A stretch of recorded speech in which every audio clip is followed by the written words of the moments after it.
just get here with Xtreme Gap. I'm making a 2-month surfing course. So after that, I'm gonna be instructor. Surf camp is amazing. We have like the best trainer ever. He used to compete, so he really knows what he's doing. And yeah, I think if you really want to surf, you should come over here.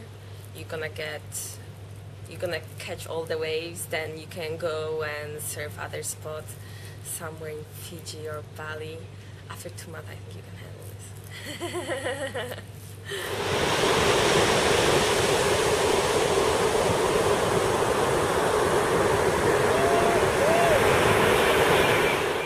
Why do they? Who decided they have to have a certificate? I mean, if you started with the coaching. I did.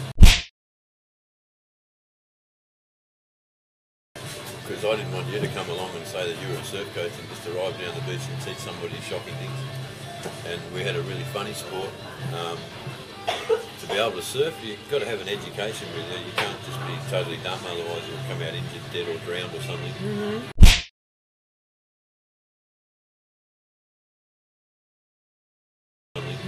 So we had a perception of the surfers as a beer drinking, drug smoking, alternative lifestyle. But they were having real trouble in the country trying to teach people about the ocean. And the surf life saving was sort of okay, but it was too high tech. They were teaching you 10 words for the same wave, and so you couldn't recognise what was going on. Yeah. And so I thought with surfing, if I teach people how to surf, straight away just the education that comes through it. So I put it into the high schools so that they all thought they were surfing really good, but they could read the channels and the sandbanks. And then just slowly expose the academic side to the principles and everything else like that, so they could actually see we're not down the beach trying to get drug addicts, we're trying to have surfers coming through. And not only surfers, save their lives as well at the same time. So, and then it just sort of evolved from there. So we set up a licensing system so that we couldn't just have somebody come in and say, "Oh, coach you." Yeah, we have lots of fun and everything, but it's real serious. Like the points that we get through is really quite. The first thing that we work off straight away is you're dealing with people's well-being.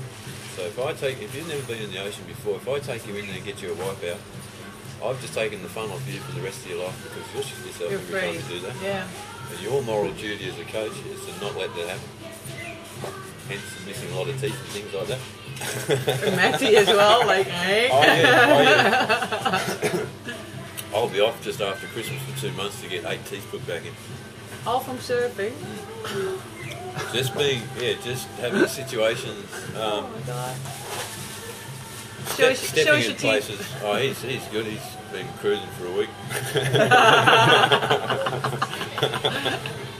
Yeah, but you have a lot of situations where it can become really dangerous, and if you're working with other coaches, you're only as good as the other coaches, sort of thing. And if you've got really you have to take over for the coaches, others. Yeah. And then it's all about the client as well. You would have heard about, if this was someone else, if my teeth belonged to a client, you would have heard about it 10 years ago, sort of thing. So it's all, and that's just what happens when you're a coach. It's easy for me to lose a few teeth and a really good looking girl have her nose flat and eye poked or something really nasty. What a gentleman. Oh yeah, just stupidity I call it. Hey, what's your name? Oliver. Where do you come from? Victoria. Torpine, Victoria. And how long have you been doing this course? I've been doing this course in 4 days. 4 days? Yeah. Oh, dang. Love it. But you already were a surfer, no? Yes. How long have you been surfing? I've been surfing for about 6 years now. And I love it every day. Go out every day. And how's it picking up here? Is it going better here? Now you're training here? Yeah. Yeah, John's been giving me all these points and it's just been fantastic. Love it. You feel like surfing going from like here to here every day. He's on a 1-month journey. He's going to be a surf coach. In a month. That's cool, huh? Fella over here.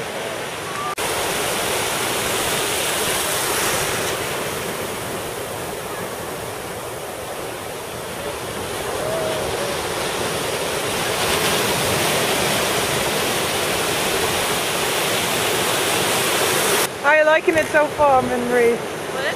How are you liking it so far? I really like it. Yeah? Yeah? It's great. Made me realize what my primary interests are. And it is? Well, just surfing and enjoying life, and yeah, and be with great people, and yeah, like that. Cool. Enjoy your surf.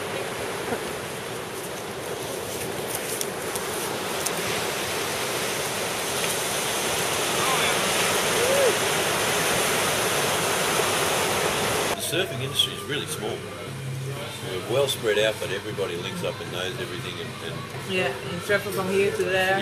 yeah. So, and in my situation, if I'm putting out half-caste coaches, They it know. reflects on them. It comes back to me, Yeah. and it just does the snowball effect. Yeah. And so it's got to And be, that's not it's fun. got to have a really good level. Yeah. Yeah. And No, it's nice if you hear like, oh, you trained this guy, he's a good one. Yeah. A lot of the coaching is generally done in small waves and in shallow water, so that creates fun. And our sport is based around, if you're out of your comfy zone and uncomfortable in the water, you can't have fun, so you can't improve. Our sport's all about the fun that lets you improve. And I say to a lot of them, damn, I didn't know I was any good till some dude said, geez, you're ripping. I'm thinking, I just had a really good time all the time. Whereas other sports I would have had to really go and achieve and strive for that, go and train really hard, and so it's a different... Yeah. What makes a good surfer then, you think? Open-mindedness. Just coping with different conditions. Because a lot of people will see a lot, as an example, a lot of photos in magazines, so they have this picture in their head, that's what they want to surf. And they'll arrive at the beach and the conditions are really horrid and they just go, oh, I don't want to surf that. Yeah, I had the And that's- same. yeah. I had the same. Not that I don't want to surf that. I mean, if it's sunny, it looks different anyway. But once you're in the water, it doesn't matter. And the doesn't waves make- are yeah, high enough, yeah. I cannot stand up anyway. So, you know. And that's that open-mindedness. Just, Yeah. and all of a sudden it makes you have a lot of fun in the water, Yeah. and without sort of striving for goals. Yeah. Well, I was. Yeah. Sometimes you get like, I'm gonna get you, motherfucker. I'm gonna get on this wave now. Oh, every day. It's like anything, like if you keep going out in the shitty conditions, when it gets good, then you're like all those times you're in those shit conditions, it just helps you when it gets good, you know? Improving, So yeah. you're But exactly what you're saying there, right? So there's another skill. So I've just had a lesson with you and you're really stressed out. So now I've got to be a psychologist because it's okay. The ocean will do that too. If you're really stressed and you're in trouble because you love the ocean and it'll do that too.